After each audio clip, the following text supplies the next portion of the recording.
नमस्कार जोहारी। चलते हैं झारखंड की ताजा खबरों की ओर, लेकिन उससे पहले अगर आपने अभी तक इस चैनल को सब्सक्राइब नहीं किया तो सब्सक्राइब कर लें, जिससे कि आपको झारखंड की ताजा खबर रोजाना मिलती रहे। पहली बड़ी खबर, सीएम के प्रधान सचिव राजीव अरुण एक्का का तबादला कर दिया गया है। बाबूलाल मरांडी के आरोप के बाद हुई बड़ी कार्रवाई। बीजेपी विधायक दल के नेता बाबूलाल मरांडी ने मुख्यमंत्री हेमंत सोरेन के प्रधान सचिव राजीव अरुण एक्का पर गंभीर आरोप लगाए। इन आरोपों पर राजनीति तेज थी, तभी देर शाम प्रधान सचिव और गृह सचिव राजीव अरुण एक्का का ट्रांसफर कर दिया गया। कार्मिक प्रशासनिक सुधार एवं राजभाषा विभाग ने अधिसूचना जारी कर दी है।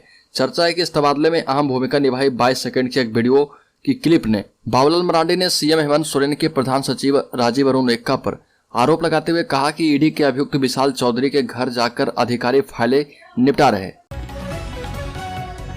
झारखंड के कई जिलों में होगी बारिश। मौसम विभाग ने जारी कर दिया है येलो अलर्ट। बढ़ते तापमान से मिलेगी राहत। झारखंड में मौसम अगर फिर से करवट ले रहा, ठंड से राहत मिली तो राज्य के कई जिलों का तापमान इतनी तेजी से आगे बढ़ा कि गर्मी परेशान करने लगी। वहीं राज्य में मौसम विभाग ने येलो अलर्ट जारी कर दिया है। संभावना जताई जा रही है कि 8 और 9 मई को झारखंड के सभी 24 जिलों में कहीं कहीं हल्के से मध्यम दर्जे की बारिश हो सकती है। मौसम केंद्र रांची के प्रमुख अभिषेक आनंद ने मौसम पूर्वानुमान जारी करते हुए कहा कि 6 मार्च को झारखंड के दक्षिणी, पश्चिमी एवं निकटवर्ती मध्य भागों में कहीं कहीं आंशिक बादल छाए रहेंगे और 7 मार्च को पश्चिमी और उससे सटे मध्य भागों में कहीं कहीं गर्जन के साथ हल्के दर्जे की बारिश हो सकती है। रांची जिले में होली को लेकर पुलिस की ओर से सुरक्षा के कड़े इंतजाम किए गए हैं। शहर और ग्रामीण इलाके में विभिन्न जगहों को चिन्हित करके अतिरिक्त जवान की तैनाती कर दी गई है। सुरक्षा में 10 डीएसपी, 15 इंस्पेक्टर और 250 दारोगा के अलावा 1500 जवानों को तैनात किया गया। सड़कों में निकलने वालों पर विशेष नजर रखने का आदेश है। सभी थाना प्रभारियों को विशेष चौकसी बरतने का आदेश दिया गया है। सोशल मीडिया पर भी नजर रखने के लिए पुलिस की टीम बनाई गई है। पूरे शहर की निगरानी के लिए 3 ड्रोन की व्यवस्था की गई है।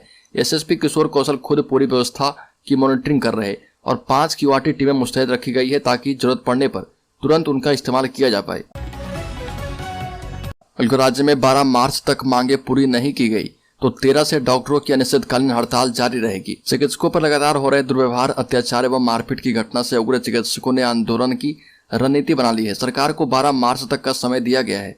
अगर सरकार उनकी मांगों पर विचार नहीं करती है तो राज्य भर के सभी चिकित्सक 13 मार्च से अनिश्चितकालीन हड़ताल में चले जाएंगे।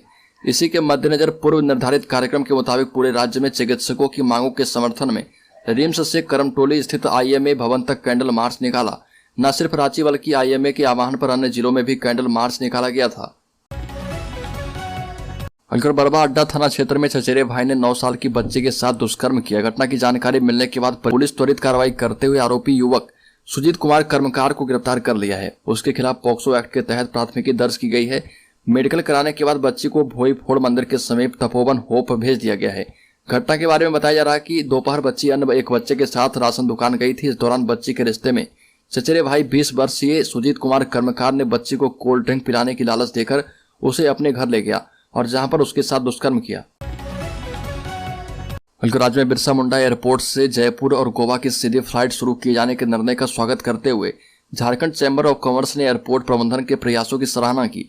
चैम्बर के सिविल एविएशन उप समिति चेयरमैन दिनेश प्रसाद साहू ने कहा कि चैम्बर की मांग पर इंडिगो ने 26 मार्च से रांची गोवा, रांची और 23 मई से रांची से जयपुर सीधी कनेक्टिविटी शुरू करने का निर्णय कर चुकी है।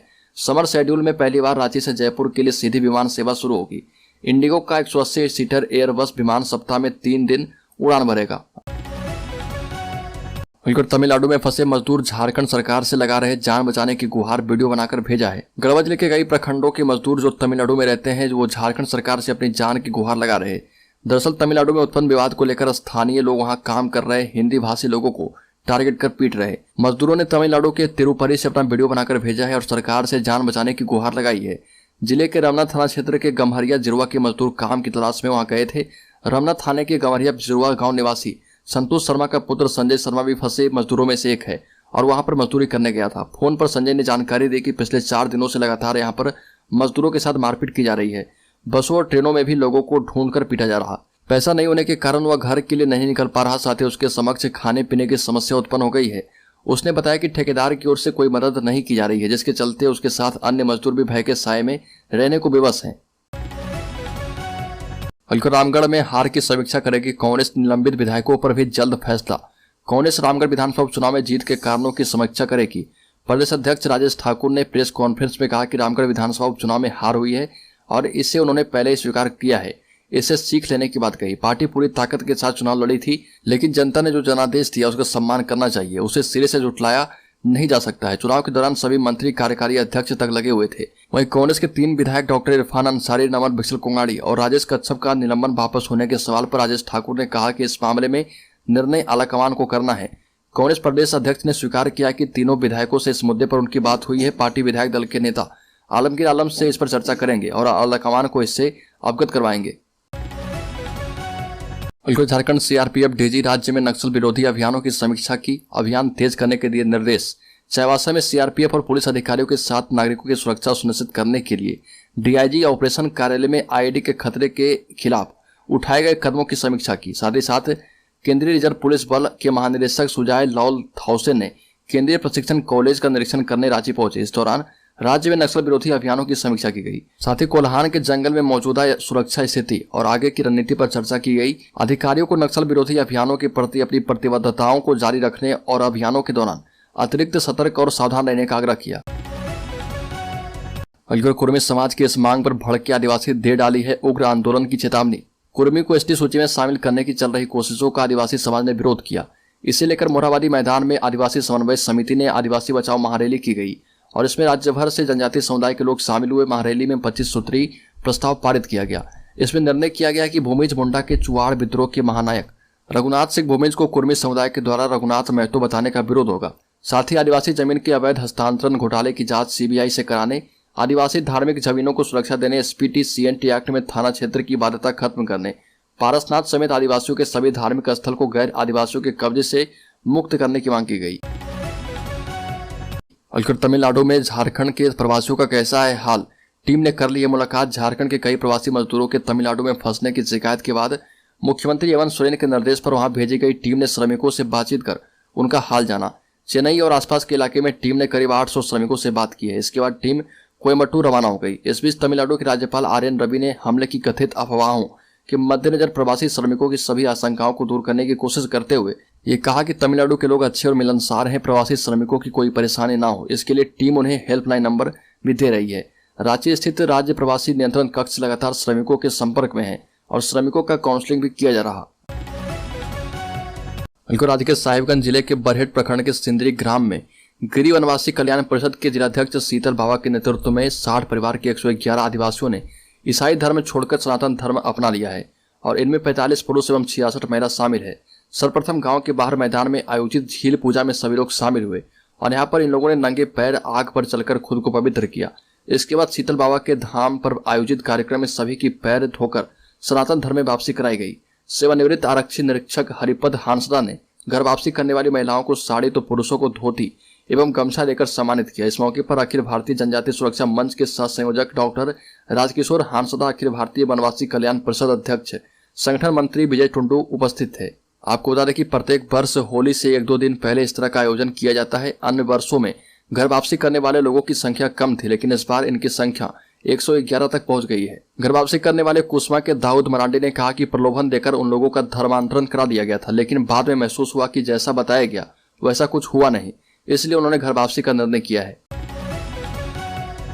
होली में मुर्गा खाने वाले हो जाएं सावधान। बोकारो के बाद झारखंड के इस शहर में बर्ड फ्लू की पुष्टि हो गई है। झारखंड में बोकारो के बाद अब राजधानी रांची में भी बर्ड फ्लू ने दस्तक दे दिया है, जिसके बाद केंद्रीय मत्स्य एवं पशुपालन मंत्रालय ने राज्य के मुख्य सचिव को पत्र लिखकर बर्ड फ्लू के लिए स्वास्थ्य विभाग निर्धारित प्रोटोकॉल के तहत सभी आवश्यक कार्रवाई करने का निर्देश दिया। एक सप्ताह पहले ही बर्ड फ्लू के कारण बोकारो में करीब 4000 मुर्गियों और बत्तखों को मारा गया था, जिसके बाद एक सप्ताह बाद राजधानी रांची में भी बर्ड फ्लू एवियन इन्फ्लुएंजा की पुष्टि की गई है। ऐसे में होली में मुर्गा खाने वाले लोगों को सावधानी बरतने के लिए कहा गया है। राज्य के स्वास्थ्य मंत्री बन्ना गुप्ता ने भी राज्य में बढ़ रहे बर्ड फ्लू के मामले पर कहा कि हमारा विभाग भी इस पर ध्यान देगा, साथ में पशुपालन विभाग भी इस पर ध्यान देने वाला है।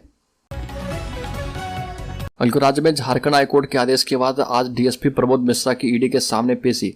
बरहरबा टोल विवाद में होगी पूछताछ। पंकज मिश्रा को 24 घंटे में क्लीन चिट देने वाले डीएसपी प्रमोद मिश्रा से पूछताछ होगी और ईडी की ओर से जारी किए गए समन के बचने की हर कानूनी कोशिश की, लेकिन कामयाब नहीं हुए। ईडी ने अवैध खनन की जांच के दौरान बरहरबा टोल विवाद का मुख्य कारण वैध अवैध खनिजों की ढुलाई को माना था। खनन क्षेत्र से खनिजों को निकालकर मुख्य मार्ग तक पहुंचाने के लिए बरहरबा पंचायत के टोल से होकर गुजरना पड़ता था। इसके मद्देनजर बरहरबा टोल पर कब्जा करने के लिए विवाद हुआ था। इस मामले में थाने में प्राथमिकी दर्ज कराई गई थी, लेकिन पुलिस ने इस मामले में 24 घंटे के अंदर ही पंकज मिश्रा और ग्रामीण विकास मंत्री आलमगीर आलम को क्लीन चिट दे दी थी। राज्य में बर्ड फ्लू को लेकर रांची के जेल मोड़ क्षेत्र में बढ़ी सख्ती। अब 10 किलोमीटर के दायरे में मुर्गे की खरीद बिक्री पर लगी रोक। राजधानी रांची के जेल मोड़ चौक में बर्ड फ्लू की पुष्टि के बाद जिला प्रशासन सतर्क हो गया है। वहीं 10 किलोमीटर की परिधि को सर्विलांस जोन घोषित कर दिया गया है। इस क्षेत्र में अगले आदेश तक मुर्गी, मुर्गा, अंडा, पक्षी की खरीद बिक्री पर रोक लगा दी गई है। एसएसपी को इसकी निगरानी के लिए टीम गठित करने का निर्देश दिया गया है।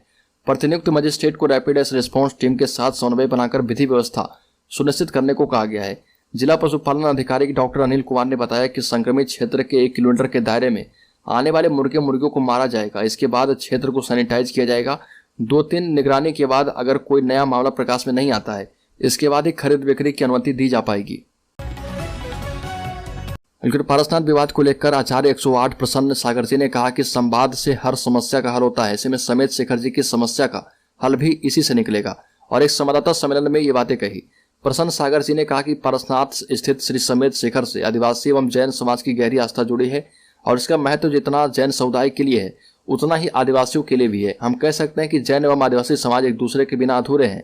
यह भी कहा कि यदि पारसनाथ की धरती पर कुछ ऐसा काम हो रहा है जो संवैधानिक तौर पर उचित नहीं तो कानूनी कार्रवाई होनी चाहिए।